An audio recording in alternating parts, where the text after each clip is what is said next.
Salut YouTube, comment ça va? On se retrouve aujourd'hui pour la petite vidéo de la semaine consacrée à la conférence d'Apple qu'il a eu donc, le 25 mars 2019. Elle va être assez brève cette vidéo parce que voilà, il y a eu des petites annonces, il n'y avait pas des waouh non plus, mais voilà, c'était une vidéo que je voulais faire en tant que fan d'Apple évidemment. Et on va commencer tout de suite. Premier point qui était abordé dans cette conférence, c'était quoi? C'était Apple News, Apple News Plus. Apple News Plus, bah voilà, comme son nom l'indique évidemment, c'est par rapport aux informations, à ce qu'on aime, que ce soit le style, que ce soit la musique, que ce soit la santé, les informations en général, enfin voilà, selon nos goûts, nos couleurs et nos préférences évidemment, sous forme d'application. Donc à chaque fois, l'application nous partagera, nous proposera évidemment des applications selon nos préférences et nos envies. Ce qui est bien, maintenant à voir ce que ça coûte puisque je pense que c'est un service payant que je n'ai pas encore pu réellement tester. Mais ce qui a été surtout abordé ici, c'était l'application Apple News Plus. La différence avec l'Apple News normal, j'ai envie de dire, c'était le fait que tous les gros journaux, tous les gros magazines qui sont en général que vous pouvez acheter dans une librairie, ce genre de choses, vous pouvez les retrouver directement dans l'application. Ça coûte 10 $, en tout cas en Amérique du Nord, par mois. Est-ce que ça reste moins cher que d'acheter directement le journal? À voir. Ça peut être intéressant encore une fois pour les gens qui aiment bien ce type de magazine et de livres. Mais bon, voilà. Apple évidemment essaie d'élargir un petit peu son public, essaie un petit peu d'élargir ses choix et ses possibilités. Donc voilà, pourquoi pas à essayer. Deuxième point abordé, c'est Apple Cards. Donc Apple Card, donc comme encore une fois son nom l'indique simplement, ils ne sont pas cassés la tête, c'est une carte Visa, Mastercard que Apple proposera. Donc c'est une carte à la sauce d'Apple. Est-ce que ce sera bien ou pas à voir? En tout cas, eux ils disent, ils prétendent en tout cas, qu'il n'y aura pas donc justement de surplus au niveau de la carte, que ce soit quand on l'a fait, que ce soit quand on dépasse le montant, que ce soit quand on paye en retard. Enfin, voilà, tout ce type justement de frais que vous avez à chaque fois dans une banque, avec une carte normale, apparemment vous ne l'aurez pas avec Apple. À voir si c'est réellement vrai, j'y crois pas encore trop, mais bon, à voir encore une fois par la suite. Ici, qu'est-ce qui a été mentionné d'autre? C'est que voilà, ils n'auront pas de traces par rapport à ce qui a été acheté, ils ne garderont pas ces informations-là pour eux. C'est hyper sécurisé évidemment, que ce soit avec le Face ID ou le Touch ID évidemment. Ce sera bien présenté au niveau de voilà, ce qu'on a acheté, donc avec le petit icône justement de là où vous l'avez acheté, le magasin, etc. Voilà, ce genre de choses a été présenté, donc on aura évidemment la possibilité d'avoir la carte évidemment physique. Je pense que ce serait un petit peu logique de l'avoir.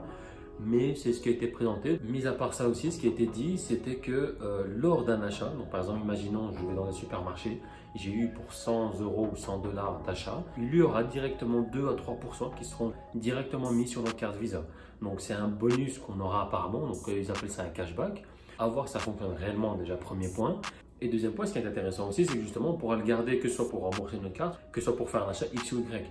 Donc ça reste quand même intéressant. Ça peut être peut-être dangereux dans certains cas évidemment, parce que voilà, on pourra commencer à s'habituer à acheter, etc. Et voilà, le fait qu'on pourra utiliser cette carte-là via Apple Pay, c'est encore plus intéressant. Donc voilà, service intéressant ou pas, je pense sera plutôt axé sur l'Amérique surtout. Ils sont plus axés sur le type de justement utilisation de Visa, Mastercard qu'en Europe, enfin en tout cas de l'expérience que j'ai eue. Donc c'est un service à voir qui peut être évidemment intéressant. Point cette fois-ci au niveau des applications et des jeux. On sait très bien donc sur l'Apple Store, il y a énormément de jeux disponibles, d'applications. Il y a surtout les jeux évidemment qui sont payants, donc les plus intéressants sont payants.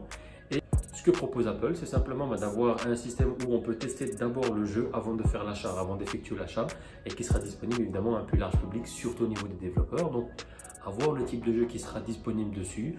Il n'y a toujours pas de coût, de prix, de montant, ce genre de choses par rapport aux jeux qui vont être disponibles. Et ils ont présenté en disant qu'il y en aura énormément disponibles. À voir réellement. Ce sera disponible évidemment tout ça au niveau du printemps 2019. Donc, un petit peu de patience et on sera évidemment à quoi s'attendre. Dernier point et non pas des moindres, surtout c'est là où je pense Apple a axé sa conférence en tout cas, c'était Apple TV, Apple TV+. Je pense que tout le monde connaît maintenant Apple TV, ce que ça propose, ce que c'est. Je n'ai pas pu réellement encore une fois tester, je pense une fois j'ai pu tester ce produit-là. J'ai pas pu vraiment chipoter, découvrir ce que c'était réellement. D'ailleurs Apple, si tu m'entends, étant grand fan de tes produits, n'hésite pas à me l'envoyer pour que je teste évidemment et me dire ce que tu en penses. Mais on va voir réellement ce que ça donne. Il y a beaucoup plus de choix évidemment en Amérique, enfin, aux États-Unis ou au Canada par rapport à tout ce qui est justement application, tout ce qui est film, genre de choses. Voilà, c'est beaucoup plus large au niveau du choix. À voir ce que c'est en Europe en soi.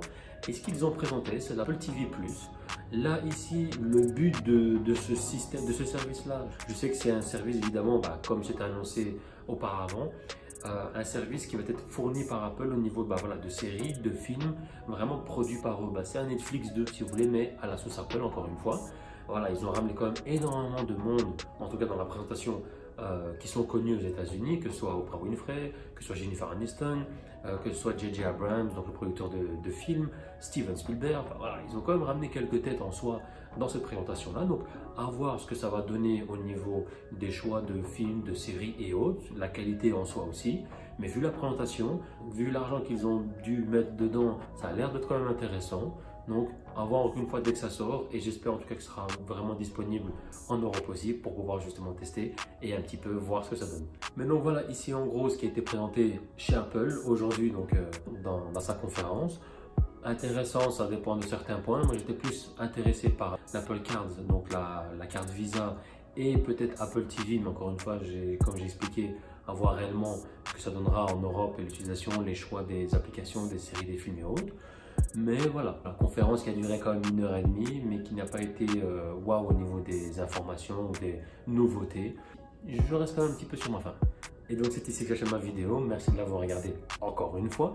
J'espère quand même que toi en tant que fan, surtout d'Apple, tu as pu apprendre certaines choses. N'hésite pas à me dire en commentaire ce que tu en as pensé. Si toi aussi tu attends évidemment un petit peu ce genre de service-là, ou si tu es content que voilà, Apple ait sorti ce type de service. Donc voilà, n'hésite pas à me dire ce que tu en penses en commentaire pour voir un petit peu les réactions. Et nous évidemment, on se retrouvera dans une prochaine vidéo qui arrivera bientôt. Ciao la famille.